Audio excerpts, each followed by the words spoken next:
I watched both Zootopia 2 and Bad Guys 2 in theaters. I also watched both of them again recently. Both of these movies are spectacular and blow their originals out of the water. Which one is better? Okay, so both movies came out in 2025. Did Zootopia come out in 2026? It doesn't matter, close enough. Both star anthropomorphic animals, both open with a climactic car chase, and both end with a romantic confession. We tried to stop her from posting. Love you, partner. Love confession. Both movies have the main characters trying to prove themselves to higher authorities. Both movies have a member of the canine family as a main character. Both movies have fake-out death scenes. I could go on. So, it's the same movie? You're proving my point. Which is better? I don't feel quite comfortable saying one is better than the other. Some would make the case that Zootopia 2 is made by Disney with a hyper-realistic animation style and the more serious tone, so hence it deserves the crown, but let's not look down on Bad Guys 2 for it. There's one thing that these movies do very, very different, you see. The vibes both movies are going for are so different that comparing them, quite frankly, isn't very fair.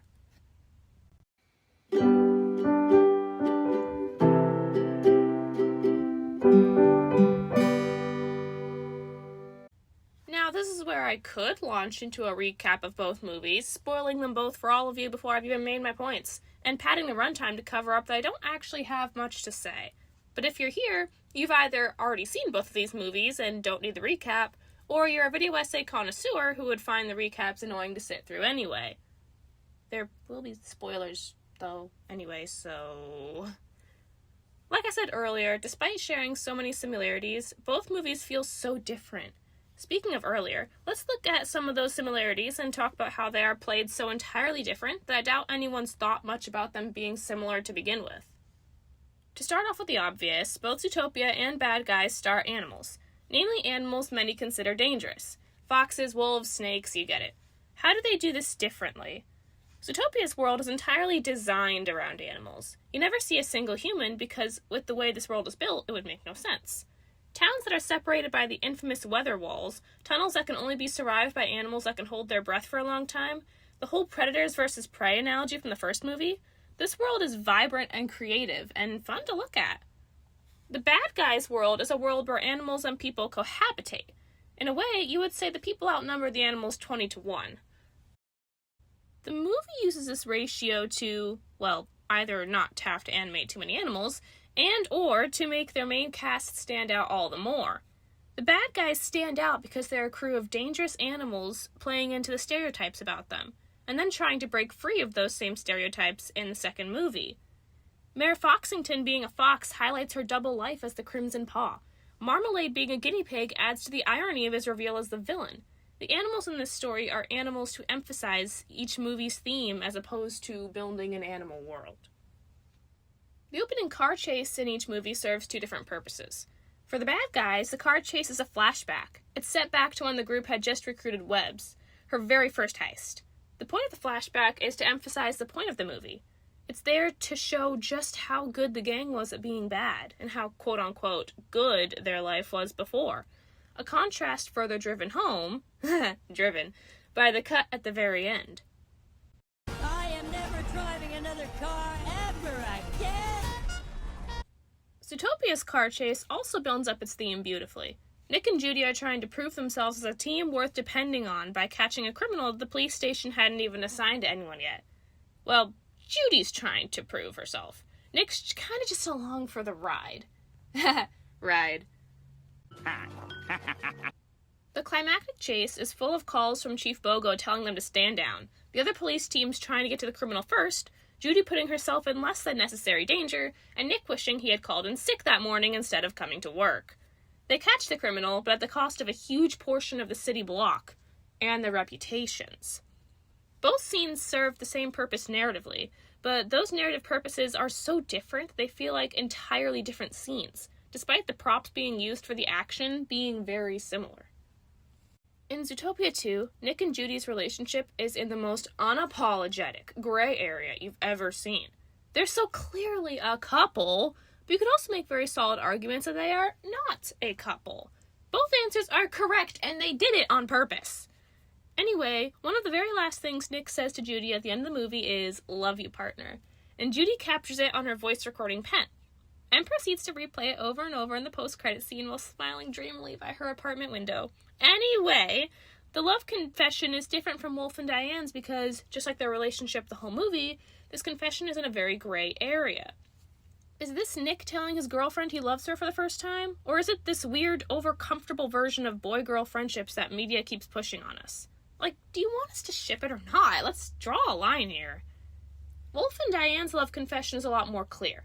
There's unmistakable romantic tension between the two of them during the movie, though their contrived reason for not being a couple yet is lame as heck. Gotta push that will they, won't they? In the ending climax, after Wolf and Diane take down Kitty, Diane kisses Wolf, and it's gorgeous. The two of them floating in space, and I'm such a romance nerd. The bad guys need to prove that they're the good guys now. Kind of hard to do when they have such a bad reputation. If the world was perfect, they would have seen their desire to change and been there to support them, but it's not. They keep trying to stay the course, but after seeing how eager everyone is to hate them again after they're framed by the Phantom Bandit, it really makes Wolf start to think, what if the bad life was their best life?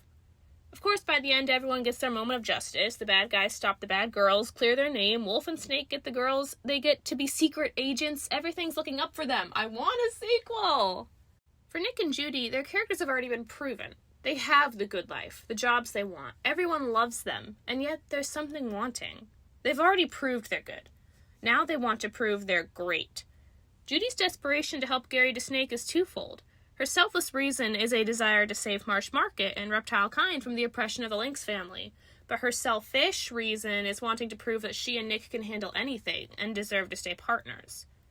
All her attempts to be the hero only make her look worse, however, and push her further away from Nick, who is so single-mindedly focused on keeping them alive that he doesn't take the time to understand Judy's desire to keep going.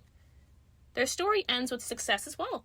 They understand each other better, managed to keep their jobs even after disobeying every order they were given the entire movie, and took down the most influential family in Zootopia, saving reptile kind forever.